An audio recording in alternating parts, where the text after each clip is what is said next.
오늘 하나님께서 우리에게 주신 말씀은 요한복음 8장 12절의 말씀으로 빛을 기다립니다. 빛을 기다립니다. 라는 제목으로 하나님의 말씀을 선포합니다. 며칠 전 우리 여자 청년들과 같이 식사를 한 적이 있습니다.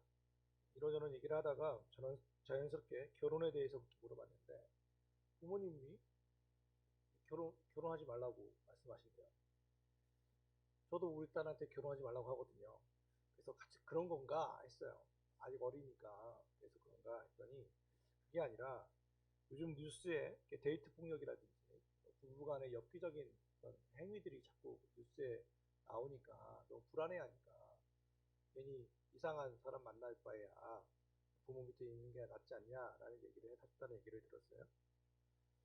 저도 딸 가진 아버지니까 그 말이 되게 와 닿았어요. 그러면서 야, 너는 얼굴이 호신술이야 하며 태권도를 가르치지 않았던 저의 과거를 반성하게 됐습니다. 좀 가르쳐 볼 걸. 요즘 가장 사랑한다고 하는 남녀가 또는 부부가 서로가 서로를 향해서 분노를 토해내는 것을 보게 되죠. 그것뿐 아니죠. 오늘 소은이가 정말 기도해왔던 것처럼 끝나지 않는 바이러스, 그리고 계속해서 진행되는 부익부, 빈익빈의 문제들, 청년들의 불안함과 좌절, 끊임없이 들려오는 그리고 이곳저곳의 신음소리들, 벌써 십몇 년째 1위인 청년들의 자살률, 또 이제 겨우 2위로 떨어지긴 했지만 이혼율들, 세상을 이렇게 보면 온통 어둠이다라는 생각을 하게 돼요. 그 뉴스를 보면 참 기분이 정말 다운되게 되죠. 그리고 더 문제는 우리가 그것에 대해서 무감각해져 간다는 거예요. 저는 얼마 전 큰 충격을 받은 조사 결과가 하나 있었어요. 정말 충격받았습니다. 퓨 리서치 센터라고 하는 곳에서 17개의 선진국을 대상으로 해서 한 설문조사가 있어요. 뭐냐면 당신의 삶을 의미 있게 만드는 게 뭡니까? 라는 질문이었어요. 여러분께 좀 질문해 볼까요? 여러분의 삶을 의미 있게 만드는 게 뭐가 있습니까? 침묵입니까? 네. 오늘 일부 예배 때 정무혁 집사가 그러더라고요. 글쎄요. 진짜 책을 내나 했어요. 글쎄를 하나. 글쎄 봤나. 여러분 삶을 의미 있게 하는 게 뭐가 있어요? 가족. 가족. 또 있어요? 여러분 삶을 의미 있게 만드는 거? 돈이요. 왜 충격을 받았냐면 17개 선진국 대상으로 했는데 내 삶을 의미 있게 만드는 게 뭐냐고 했을 때 한국이 돈이라고 말했어요. 1위예요. 유일하게 복수 응답을 할 수 있는데 복수 응답 안 하고 돈만 썼어요. 그게 62%예요. 17개국에 돈이 내 삶을 지탱하고 내가 삶을 지향하는 바다라고 말한 게 62%예요. 한국이. 다른 나라들은 뭐가 나왔냐면 평균적으로 그러니까 거의 대부분이 가족이 1위였어요. 17개국에 14국이 다 가족이고 3개국만 가족이 아닌데 그 중에 하나가 우리 한국이에요. 또 하나는 어디냐면 스페인인데 스페인은 건강, 또 하나는 대만은 사회, 가족보다 사회를 더 가치 있게 생각했어요. 한국은 돈이에요. 17개국 평균 응답에서 사람들이 중요하게 여기는 2위가 뭐냐면 직업, 4위는 친구관계, 그런 것들이었는데요. 직업과 친구는 한국에서 크게 순위에도 없어요. 더 충격했던 것은 마지막이었는데 자기 삶의 원천으로 신앙을 뽑은 나라가 미국이 있어요. 15%. 내 삶을 의미 있게 만든 건 신앙입니다. 믿음입니다가 15%가 미국이에요. 저는 그래서 아직까지 미국이 그 많은 사고를 치는데도 버티고 있는 것 같아요. 한국은요, 몇 프로였을까요? 1%였어요. 62%가 돈이고요. 1%가 신앙이에요. 그러면 확대 해석이 좀 오르지만 이게 저한테 너무 큰 충격인 거예요. 왜냐하면 이 설문조사에 응한 1000명의 사람들 중에 모든 사람이 넌크리스천은 아니란 말이에요. 그렇죠? 거기엔 분명히 그리스도인도 있을 텐데 삶의 원천은 신앙은 우리의 삶에 크게 영향력을 못 미친다라는 반증이 되어버립니다. 이 결과를 보면서 야, 내 삶의 원천이 내 삶을 지탱하게 하는 힘이 내 삶이 지향하는 방향이 돈이라면 너무 충격적이지 않나라는 생각을 받아들이고 또 이렇게 가르친 목회자 현상으로 통회하는 마음이 들었어요. 그래서 새삼스럽지만 내년 1월에 새해가 되면 돈에 대해서 성경이 뭐라고 말하는지를 좀 같이 고민해보고 살펴봐야겠다라고 하는 다짐도 해보았습니다. 어쨌든 그런데 이런 것들을 보면서 이게 충격적이긴 하지만 놀랍지는 않아요. 왜냐하면 디모데후서 3장 1절부터 5절 제가 한번 읽어볼게요. 여러분 한번 이 말씀 잘 들어보세요. 사도 바울이 디모데에게 야 말세에는 이런 징조가 나타날 거야 라고 얘기했거든요. 한번 들어보세요. 디모데후서 3장 1절부터 5절입니다. 너는 이것을 알라. 말세에 고통하는 때가 이르러 사람들이 자기를 사랑하며 돈을 사랑하며 자랑하며 교만하며 비방하며 부모를 거역하며 감사하지 아니하며 거룩하지 아니하며 무정하며 원통함을 풀지 아니하며 모함하며 절제하지 못하며 싸나우며 선한 것을 좋아하지 아니하며 배신하며 조급하며 자만하며 쾌락을 사랑하기를 하나님 사랑하는 것보다 더하며 경건의 모양은 있으나 경건의 능력은 부인하니 이 같은 자들에게서 내가 돌아서라. 자, 말씀을 표준세 번역으로 다시 한번 읽어보죠. 그대는 이것을 알아두십시오. 말세에 어려운 때가 올 것입니다. 사람들은 자기를 사랑하며 돈을 사랑하며 뽐내며 교만하며 하나님을 모독하며 부모에게 순종하지 아니하며 감사할 줄 모르며 불경스러우며 무정하며 원한을 풀지 아니하며 비방하며 절제가 없으며 난폭하며 선을 좋아하지 아니하며 배신하며 무모하며 자만하며 하나님보다 쾌락을 더 사랑하며 겉으로는 경건하게 보이지만 경건함의 능력은 부인할 것입니다. 그대는 이런 사람들을 멀리하십시오. 이게 2000년 전에 쓰였던 글이에요. 그런데 뭐라고 말해요? 말세에는 이런 특징이 나타납니다 라고 말하는데 이 모든 것들을 사실 보면 지금 현대사회의 모습이 그대로 드러나 있어요. 첫 번째가 뭐예요? 자기를 사랑하며. 근데 모든 요즘 CF를 보든 모든 매체에서 말하는 건 뭐예요? 너 스스로를 사랑하라. 이게 나쁘다는 것이 아닙니다. 우선순위가 나라는 거예요. 두 번째가 뭐예요? 돈을 사랑한다. 싸납고 난폭하고 교만하고 쾌락을 하나님보다 더 사랑하고 이 무엇을 잡아도 열 몇 가지의 특징이 있는데 이것이 바로 현대사회로 드러나는 단면이라는 것을 보면 놀랍죠. 이것을 한마디로 총체적으로 말하면 어둠이라고. 어둠이 계속해서 짙어져만 가는 것입니다. 그러면 여러분 이 어둠을 물리치는 방법이 뭐가 있겠습니까? 빗자루로 쓰면 되겠습니까? 아니면 진공청소기로 어둠을 뽑아내겠습니까? 간단한 방법이 하나 있죠. 빛을 드리는 것입니다. 빛을 비추면 빛이 들어오면 어둠은 도망가게 되어 있어요. 언제나 말씀드렸던 것처럼 물이 이깁니까? 불이 이깁니까? 물이 이겨요? 불이 이겨요? 양의 무슨 그건요 어떤 게 더 많냐의 승부예요. 속성의 싸움이 아니고 사실은 양의 싸움이에요. 어떤 게 더 많으냐가 불이 크면 물을 말라버리게 하고 물이 많으면 불을 꺼버리는 거예요. 양의 승부라고요. 그런데 어둠과 빛은요 양의 승부가 아니에요. 속성의 승부예요.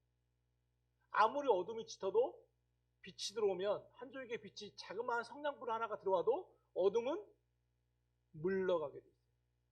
그래서 빛과 어둠은 너무 다른 얘기예요. 양의 승부가 아니라 속성의 싸움이에요. 요한복음에 보면 예수님은 내가 누구다라고 하는 게 있어요. 나는 생명의 떡이다. 나는 양의 문이다. 나는 선한 문자다.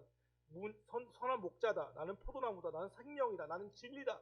하실 때가 있는데 오늘 말씀을 보면 뭐라고 말씀하시죠? 예수께서 또 말씀하실 때 나는 세상의 빛이니 라고 말해요. 나는 세상의 빛이니 나를 따르는 자는 어둠에 다니지 아니하고 생명의 빛을 얻으리라고 오늘 말씀하셨어요.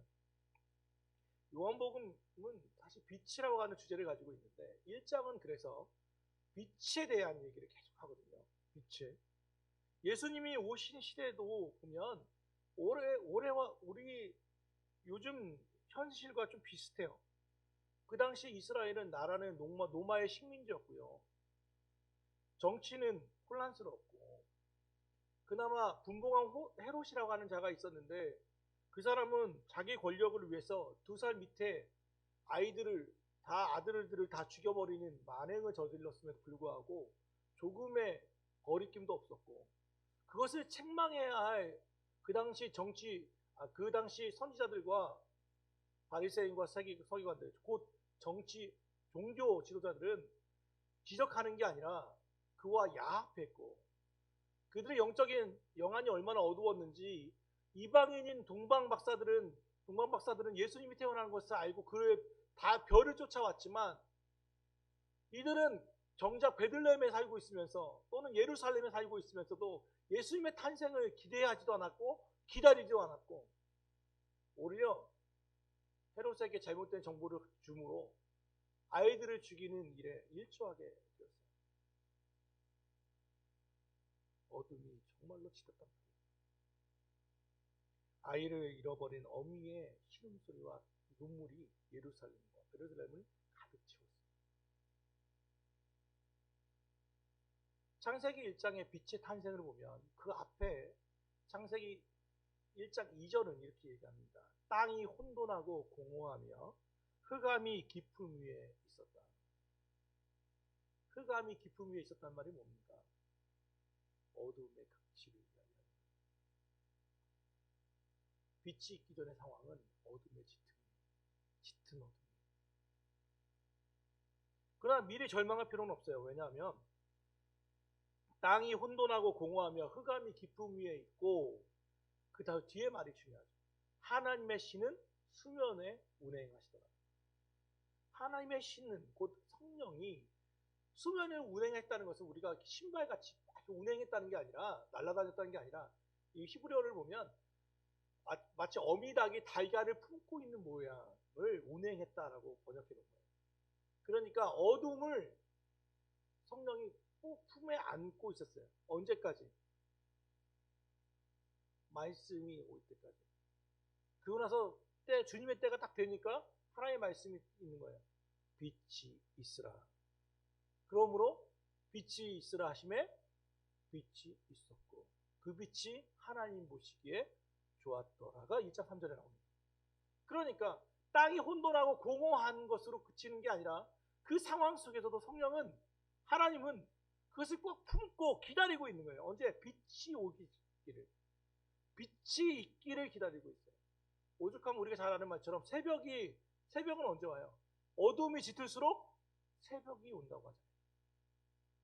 바로 동트기 직전이 가장 어두울 때라고 말하지 않습니까?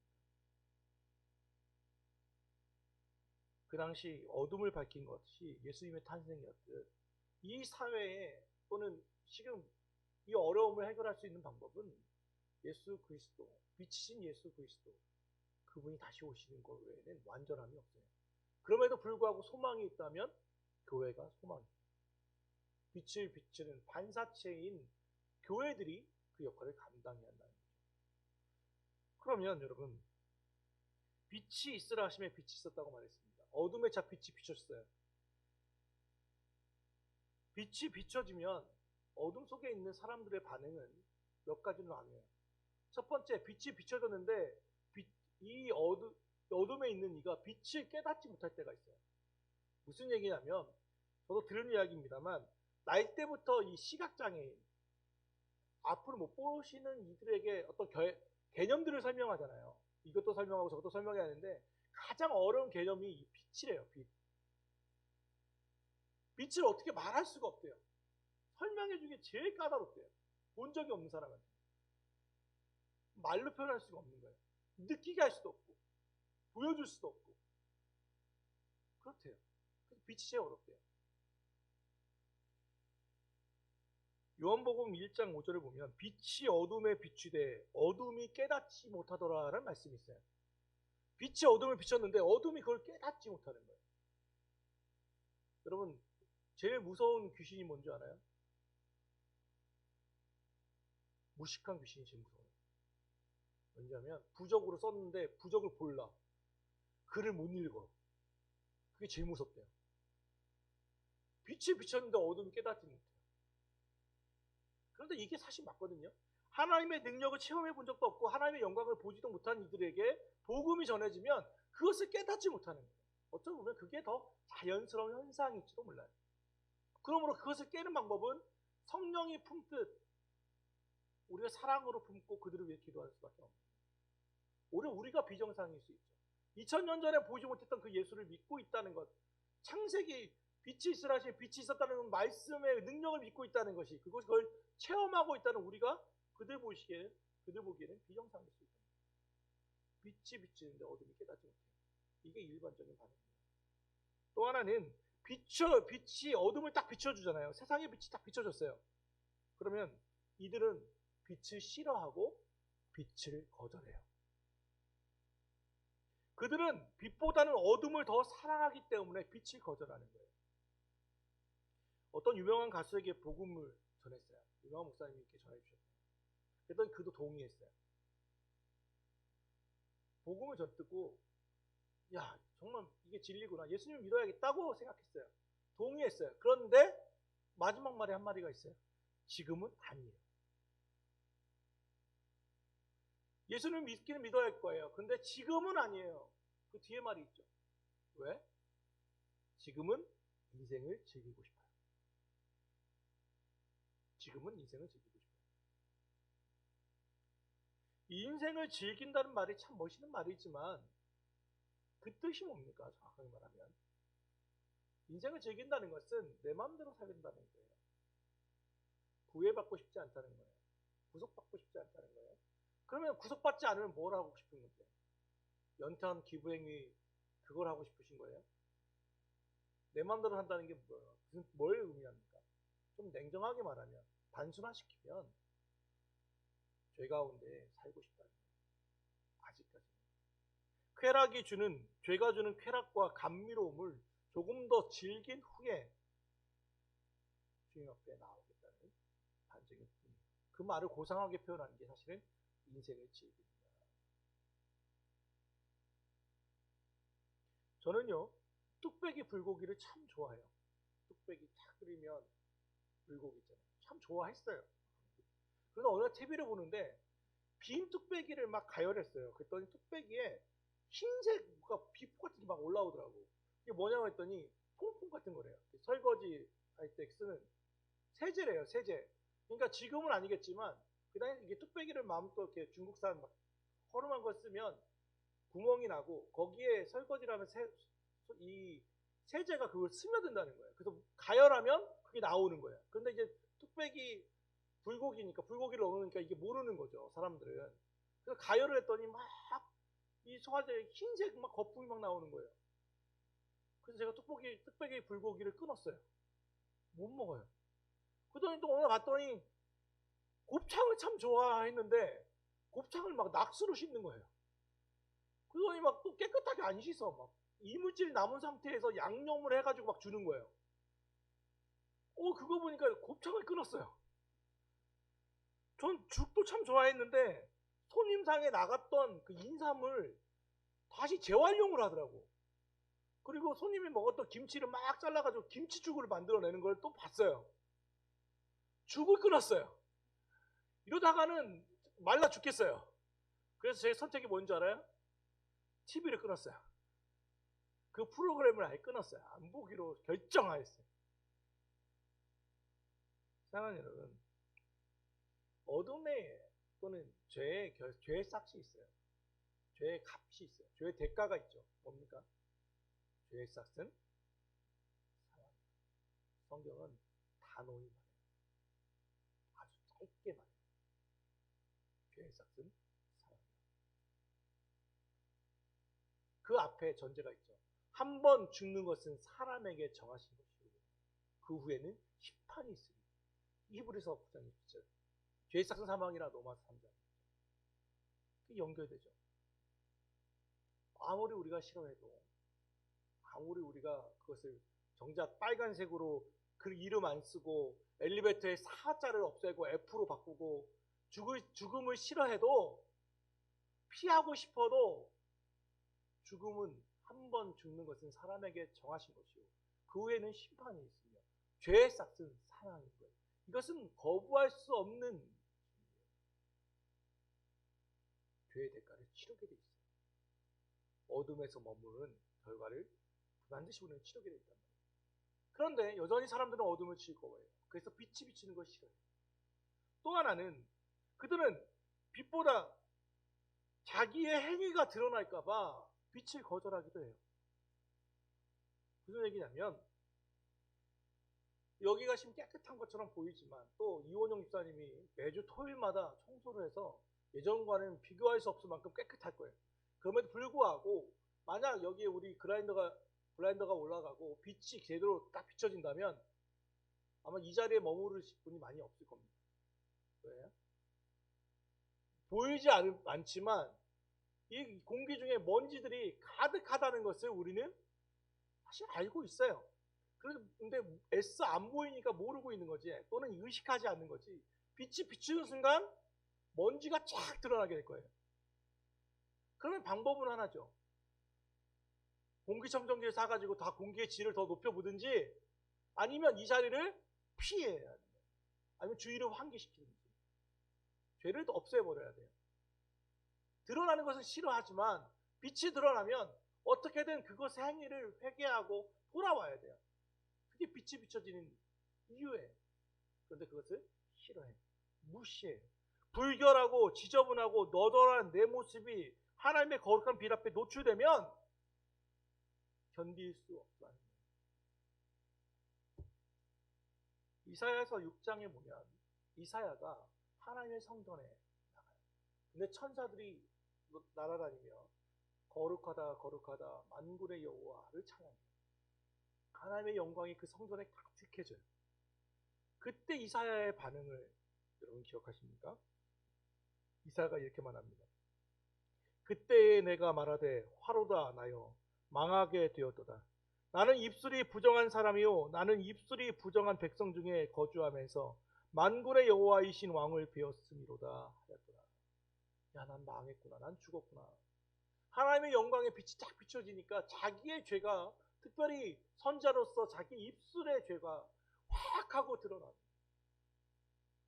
그러니까 나중에 아시는 것처럼 천사가 숯불로 된 이걸 가져와서 입술을 치시잖아요. 깨끗하게 되었다라고 말하는 장면이 회개가 또는 죄의 고백이 그를 다시 살게 하는, 선자로서 다시 일하게 하는 거예요. 오늘 주님은 분명히 말씀하시죠. 나는 세상의 빛이니 나를 따르는 자는 어둠에 다니지 아니한다. 그 다음에 결과는 뭐예요? 생명을 얻는다는 거예요. 생명의 빛을 얻는데요. 그러니까 어둠을 보고 있는 것으로 마무리 되어서는 안 되고, 세상의 빛이신 주님을 봤으면 어둠에서 우리는 뛰어나와 주님을 따라야만 생명을 얻는 거예요. 생명을 얻는 거예요. 그게 구원의 논리예요. 오늘 말씀의 배경 8장 12절 앞에 8장 2절부터 11절에 한 가지 사건이 등장해요. 그 다음에 예수님이 나오거든요. 오늘 사건을 우리 잘 알겠지만 동영상으로 좀 하나를 봤으면 좋겠습니다. 죄 많은 여인의 이야기. 제가 설명하는 것보다 같이 보는 게 좋을 것 같아서 동영상을 준비했습니다. 한번 보시죠.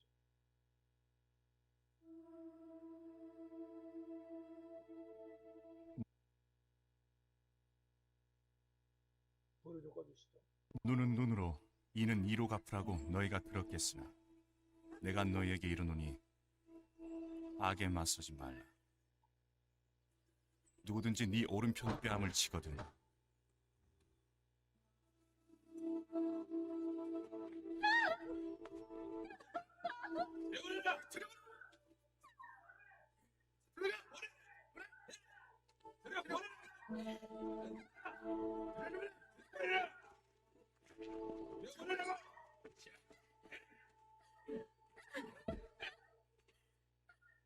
선생이여, 이 여자가 간음하다 현장에서 붙잡혔나이다.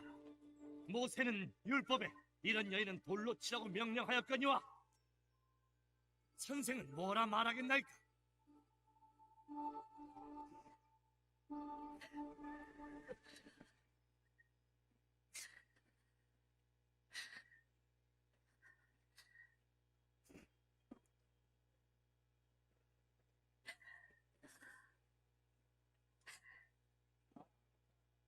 뭐라고 하겠나이까?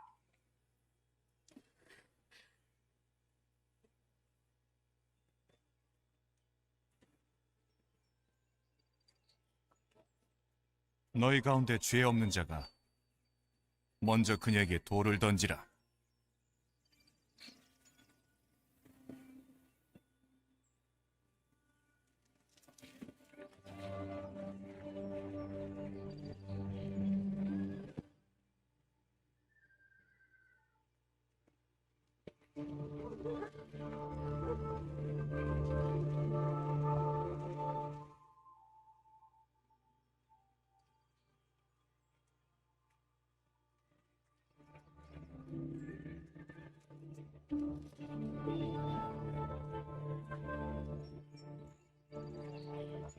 여자여,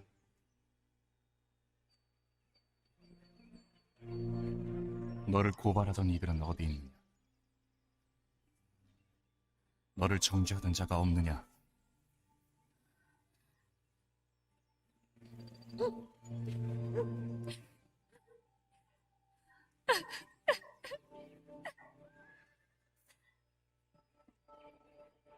죄 없나이다.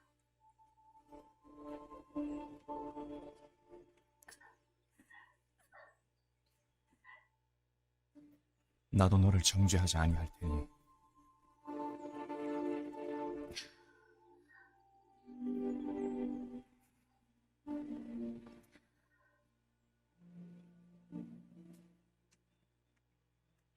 가서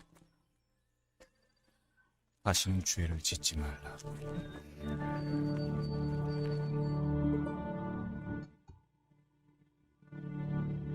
오늘 요한복음 8장 2절부터 11절의 내용입니다. 그 다음에 12절에 오늘 이 말씀을 하십니다. 무엇이 어둠입니까? 현장에서 잡혔어요. 여인은 간음하다. 간음은 죄예요. 영은 죄죠. 말할 수 없어요. 이 여인은 어둠에 있어요. 그럼 이 여인만 죄인입니다. 이 여자를 잡아와서 수치를 주고 그 여인을 모세의 율법부에 죽여라 라고 말했다고 하면서 손에 돌 들고 있는 자신의 죄는 바라보지 못하고 여인을 정죄하고 있는 그 사람들은 어떻습니까? 오히려 이 여인의 인권이나 이런 것에 대한 전혀 관심도 없이 이 여자는 당연히 죽어야 한다고 생각하면서 이 여자의 죄를 오히려 자기들의 기회, 곧 예수를 고발할 조건을 찾기 위하여라고 말하거든요. 자, 예수님 뭐라고 말할래요? 이게 어떻게 할까요? 만약 예수께서 이 여자를 죽여라고 말한다면 살인이 동조하는 것이 되고 군중의 지지가 당연히 지지가 떨어질 수밖에 없죠. 만약 예수께서 이 여자를 죽이지 말라라고 말하면 모세의 율법과 정면으로 충돌하기 때문에 예수님을 고발할 조건이 다시 또 성립되는 거예요. 여자가 어떻게 되는지는 관심 없어요. 예수님을 고발하는 데만 조건이 관심이 있어요. 이게 이 당시 종교 기독교였어요. 여인도 어둠에 있어요. 예수님이 이 간음을 용납한 게 아니에요. 여인도 죄예요. 그러니까 예수님이 하신 말씀이 뭐예요? 너희 중에 죄 없는 자가 먼저 돌로 쳐라. 죄 없는 자가. 그럼 뭐예요? 이 여자만 어둠이 아니라 너희들도 다 죄라는 거예요. 너희들 다 어둠에 물들어 있다는 거예요, 지금. 남자들이 깨닫기 시작했어요. 나이 많은 이부터 떠나갔다 하고 말해요.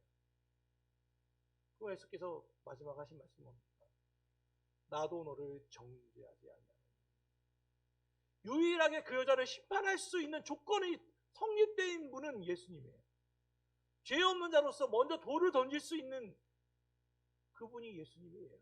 그런데 예수님은 던지지 않겠다고 말했어요. 나는 너를 정죄하지 않겠어요. 단 조건이 하나 있어요. 가서 다시는 죄를 짓지 말아라. 다시는 죄를 짓지 말아라. 빛을 받아들인 이여 어둠을 따라가지 말아라. 따라다니지 말아라. 오늘 말씀을 연결하는 게 그거예요. 그래서 많은 그리스도인들이 구원을 받았다고 자랑해요. 교회를 다니고 예수님 믿는데요. 그런데 삶이 여전히 어둠에, 삶이 여전히 어둠에 있어요. 주님을 자랑하지 않고 주님의 이름을 망령되게 일컬으며 완전한 사람은 있을 수 없어요. 다윗도 그랬으니까요. 죄 없는 사람은 누가 있겠습니까? 그럼에도 불구하고 빛이 비추어지면 빨리 그 자리를 피하든지 돌이켜 다시 돌아와야 돼요. 그게 빛이에요. 빛이 받은 어둠의 속성이에요. 근데 여전히 빛을 거절하고 빛을 싫어하면 그 대가를 치르게 돼요. 오늘 그래서 이 본문의 말씀과 오늘 배경을 딱 맞춰보면 예수님의 이 말의 뜻이 무엇인지가 분명해져요. 누가 누구를 정죄하고 누가 누구를 탓하겠습니까? 예수님도 정죄하지 않은 그 여인을 우리가 어찌 죄 많다 하겠습니까? 오늘 그 일을 우리 마음판에 깊이 새기고 나의 죄를 눈감아 주시고 대신 대가를 치르신 예수 그리스도를 기억하면서 우리의 삶이 어둠에 물들지는 않았나 스스로를 질문하고 맞춰볼 근데 우리의 발걸음을 조심할 뿐이죠. 대림절이 시작되어 갑니다. 오늘 첫 번째 질문으로 다시 넘어가죠. 여러분의 삶을 지탱하는, 의미하는, 여러분의 삶을 의미 있게 하는 게 무엇이 있습니까? 여러분의 삶의 지향점이 어디에 있습니까? 여러분의 발걸음은 어디를 향해 가고 있습니까? 오늘 대림절을 첫 번째 주일을 맞이하면서 우리의 발걸음을 좀 조절해보고 스스로에게 질문하는 그런 시간들이 되었습니다.